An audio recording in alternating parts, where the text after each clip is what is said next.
नमस्कार मित्र आणि मैत्रिणी, वेलकम टू माय चॅनल. तुला जपणार आहे. आजच्या भागामध्ये हे दाखवलं गेलं आहे की इथे वेदा, मीरा आणि दादासाहेब हे तिघेजणी झोपलेले असतात आणि प्रत्येकाला तेच स्वप्न दिसत असतं की ती मंजिरी मार्जरीच्या गुफेत गेलेली असते. मार्जरीची गुफा हे सगळं काही त्या तिघांना दिसत असतं. अखेरकार वेदा एकदम घामाघूम झालेली असते.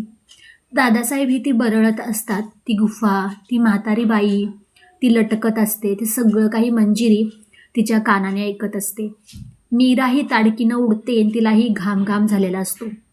भरपूर असा घाम आलेला असतो. घाबरलेली असते. वेदाच्या डोक्यावरून हात फिरवते मीरा. वेदा बाळा शांत हो, मी आहे, तुझ्यापाशीच आहे. असं काय म्हटल्यानंतर वेदा थोडेफार शांत होते आणि गर्क झोपी जाते. परत इथे मंजिरी दादासाहेबांना जसं गर्क झोपेत बघताच क्षणी ती मार्जरीकडे जायला निघते. मार्जरीकडे जायला निघते तर बाहेर येते तर काय पाहते तर काय, तिच्यापासून एक बॉल गेलेला असतो. तिला जरा एक विचार पडतो की आत्ता सध्या बॉल कोण खेळत आहे, म्हणून ती बॉलच्या पाठीपाठी जाते. तर तो बॉल जातो स्टोर रूममध्ये. स्टोर रूममध्ये गेल्यानंतर तिथे मीरा येते आणि दरवाजा पटकन बंद करते. मीरा आल्यानंतर ना मंजिरी म्हणते, अगं तू आहेस का? मला वाटलं कोण, आत्ता या क्षणाला खेळत आहेस, चल मला जाऊ दे. असं काय म्हणता क्षणी मीरा म्हणते, तुम्हाला इथे मी आणलं आहे जाण्यासाठी नाही, चांगली एखादी शिक्षा देण्यासाठी. मंजिरी हसते, अगं तू मला शिक्षा काय देणार? असं काय म्हणता क्षणी मीरा म्हणते, मी काय शिक्षा देणार म्हणजे? रागाने तिच्या अंगावरती धावून जाते मीरा. मंजिरी हसतच राहते. तिला वाटते ही मीरा साधारण काय करू शकणार आहे. असं काय म्हणता क्षणी मग मीरा म्हणते, तुम्ही ह्या घरच्या मोठ्या आईसाहेब आहात, बरोबर ना? तुमची नात आहे ती, पण तिला किती त्रास द्यावा किती नाही ते तुमच्या जरा तरी लक्षात आलं पाहिजे ना. एवढं तुम्ही करता सगळ्यांसाठी फक्त आणि फक्त दाखवण्यासाठी, पण तुमचं खरं काय रूप आहे ते मला चांगलंच माहिती आहे आणि मी ते सगळ्यांसमोर आणल्याशिवाय राहणार नाही. असं काय म्हणता क्षणी मंजिरी म्हणते, मी कोण आहे तुला चांगलं माहिती आहे, तरीही माझ्या नादाला लागू नकोस मीरा. मीरा म्हणते, काय हो तुम्ही, वेदाला काहीही कराल आणि मी शांत बसेल? असं काही होणारच नाही.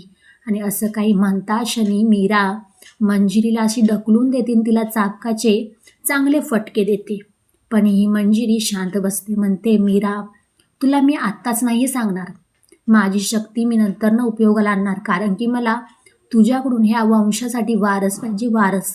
फक्त असं काही म्हणता क्षणी मंजिरी मीराचे सगळे काही चापकाचे फटके चुपचाप सहन करते आणि तिथून निघून जाते.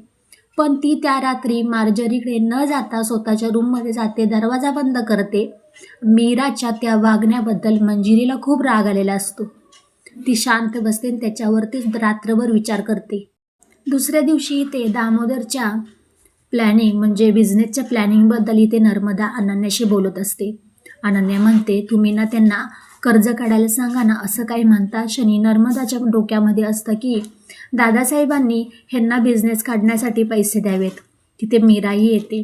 मीरा न काही बोलता आपली गपचुपी त्या नाश्त्याला बसते.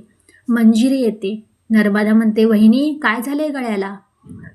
मंजिरी थोडीशी घाबरते आणि शांत बसते. म्हणते की काही नाही, जरा ते डाग वगैरे गळ्यातलं जरा भारी आहे ना, त्याच्यामुळे झाला असेल, रॅशेस आले असतील.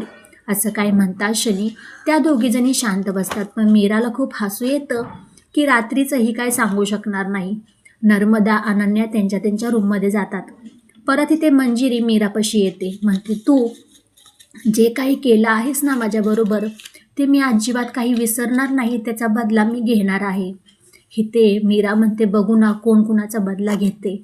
आणि हे सगळं झालं असताना पुन्हा एकदा मंजिरी वेदाला त्रास देण्यासाठी तिच्या रूममध्ये आलेली असते. वेदा आपली गपचूप शांतपणे झोपलेली असते. लॉकेट काढते आणि ती पुन्हा एकदा तिच्या छातीपाशी लावते. आणि लागल्यानंतर ना इथे मीराला काही माहीत नसतं. पुन्हा एकदा वेदा इथे खूप घाबरत असते, डोळेही उघडत नसते.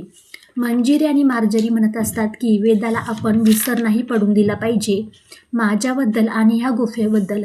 तिला आणखीन तळतळून एकदम तिचा मृत्यू झाला पाहिजे. मीरा वेदाची अवस्था ती काही पाहता क्षणी पटकन वेदाला जवळ घेते आणि म्हणते, काय झालं मला सांगशील का नाही? वेदा आपल्या ड्रॉइंग बुकमध्ये ती गुफा आणि ती मार्जरी काढते तेव्हा कुठे लक्षात येतं मीराच्या की वेदाला हे कसं काय माहीत, ह्याच्या मागे फक्त आणि फक्त मंजिरीचा हात आहे, दुसरं तिसरं कोणाच्याही नाही. हे सगळं मीराच्या तर लक्षात आलेलं असतं. पण येणाऱ्या काही भागामध्ये आपल्याला पाहायला भेटणार आहे की सगळे काही हॉलमध्ये असतात. मंजिरी वेदापाशी गडबडीने येते. पुन्हा एकदा ते लॉकेट लावण्याचा प्रयत्न करते. हे सत्य अंबिकाच्या समोर आलेलं असतं. अंबिकाच्या तर डोळ्यातून पाणी येतं की आईसाहेब असंही करू शकतात का. अंबिकाला बघता क्षणी मंजिरी थोडीशी घाबरते आणि तिला काय करून काय नको असं काही झालेलं असतं. अंबिका तिला काही बोलण्यास क्षणी तिथून मंजिरी गायब होते. तेव्हा कुठं अंबिकाच्या समोर हे सत्य येतं की आतापर्यंत मीरा जे काही बोलत होती ते सगळं काही खरं होतं. ह्याच्या मागं फक्त आणि फक्त मंजिरीचा हात आहे. व्हिडिओ शेवटपर्यंत पाहिल्याबद्दल खूप सारे मनापासून धन्यवाद. आवडल्यास लाईक, शेअर, सबस्क्राईब करायला अजिबात विसरू नका. चला भेटूया आपण पुढच्या व्हिडिओमध्ये. बाय सगळ्यांना.